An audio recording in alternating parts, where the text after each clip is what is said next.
সদস্যের উপকার করার জন্য মৃত্যুঞ্জয়ের এই গালি শুনতেই পারি, ব্যাপার না, ঠিক আছে, বুঝছো? আচ্ছা, তন্নি তন্নি বলেছি বিসিএস ক্যাডার লাগবে। বিসিএস এর মিনিং জানো তুমি মামুনি?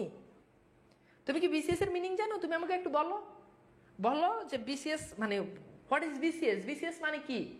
তুমি আমাকে একটু বলো বিসিএস এর কয়টা ধাপ, কিভাবে বিসিএস ক্যাডার হতে হয়? বিসিএস ক্যাডার কি ইন্টার পরীক্ষা দিয়ে হয় নাকি মেট্রিক পরীক্ষা দিয়ে হয়? তুমি আমাকে একটু বলো, মানে বিসিএস কি, বিসিএস এর কয়টা ধাপ, বিসিএস এর মিনিংটা বলো। যাও, তোমার বিসিএস ক্যাডার জামাই দেওয়ার দায়িত্ব আমার। আমার কাছে কিন্তু অনেক ছেলে, ভালো ভালো স্টাবলিশ ছেলে সিভি জমা দেয় যে ভাইয়া স্যার আপনার তো অনেক ছাত্রী আছে, একটু দেখিয়ে। বিসিএস ক্যাডার আছে। আমি বললাম আজকে লাইভে কথা দিলাম, তুমি যদি পারো তাহলে তাহলে আমি তোমাকে দিব, এটা ব্যবস্থা করে দেবো। বিসিএস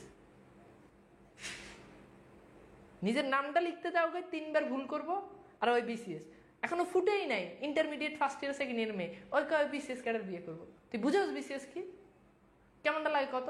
বিসিএস যখন একটা মানুষ যখন বিসিএস ক্যাডার হয় তখন তার বয়স হয়ে যায় কত, 30+, সব মিলে প্রিলিমিনারি রিটেন ভাইবে সব দিয়ে যখন সুপারিশপ্রাপ্ত হয়। তো তুই এখন ইন্টারমিডিয়েট মেয়ে, তুই যদি এরকম 32-30 বছরের বেড়া তুই পছন্দ করিস, কিছু হইলো? এটা এটা কিছু হইলো কি রে ভাই? সমাজটা রসাতলে চলে গেছে।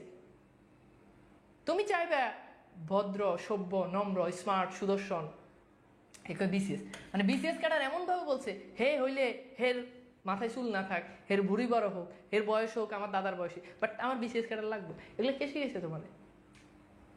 ভালো হয়ে যাওয়া।